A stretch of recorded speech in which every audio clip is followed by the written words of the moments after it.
Hello बच्चों, let's read the following question. Ray of light passes through an equilateral prism such that angle of incidence is equal to the angle of emergence.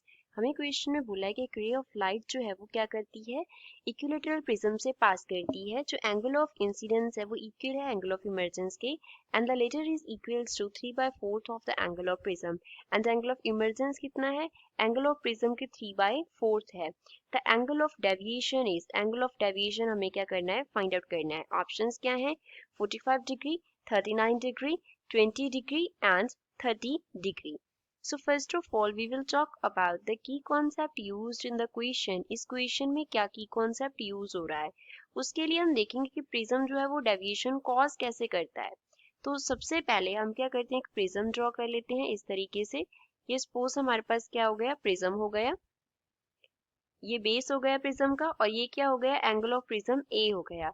अब first phase पे एक normal बना लेते हैं, और इसी तरीके से हम क्या कहते हैं, सेकंड फेज पे एक नॉर्मल बना लेते हैं इस तरीके से.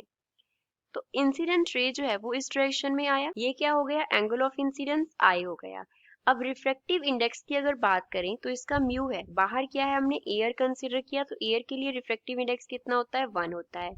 तो रे ऑफ लाइट जो है वो फर्स्ट फेज पे क्या कर रहा है, rare to denser medium enter कर रहा है. जब रे ऑफ लाइट क्या करती है, rare to denser medium enter करती है, rare to denser medium enter करती है, तो वो बेंड करती है, किसकी तरफ बेंड करती है, towards normal, bend towards normal, तो वो इस डायरेक्शन में चली जाएगी. और इंसिडेंट रे जो जब रिफ्रैक्ट करती है प्रिज्म में, तो वो प्रिज्म के बेस के पैरेलल ट्रेवल करती है इनसाइड द प्रिज्म.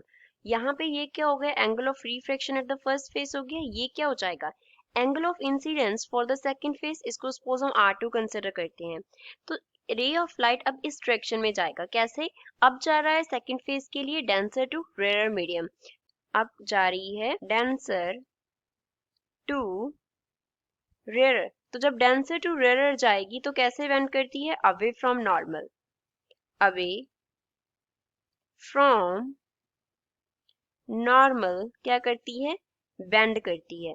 तो वो इस डायरेक्शन में चला गया, ये हमारा क्या हो गया, एंगल ऑफ इमर्जेंस ई हो गया. अब रे ऑफ लाइट को जाना चाहिए था इस डायरेक्शन में, और प्रिज्म की वजह से जा किस डायरेक्शन में रही है, इस डायरेक्शन में. तो इतना क्या हो गया, डेविएशन हो गया, डेल्टा. रे ऑफ लाइट अपने पाथ से कितना डेविएट हो गया, that is known as deviation, and delta represent करता है एंगल ऑफ डेविएशन को. और अगर हमें एंगल ऑफ डेविएशन निकालना हो तो डेल्टा उसके लिए फॉर्मूला होता है angle of incidence plus angle of emergence minus क्या करते होते हैं, एंगल ऑफ प्रिज्म. अब क्योंकि हमें इक्विलेटरल प्रिज्म दिया है तो ए जो है वो कितना होगा, 60 डिग्री होगा. फर्दर हमें क्या कंडीशन दिया है, angle of incidence is equals to emergence, एक तो हमें ये गिवन है, और हमें क्या गिवन है, angle of emergence is equals to क्या दिया है, 3/4 of the angle of prism. तो E कितना है, 3/4 टाइम्स ऑफ A है. तो अब इसको सॉल्व कर लेते हैं. E is equals to 3/4 into यहाँ पे क्या आ गया, 60 डिग्री.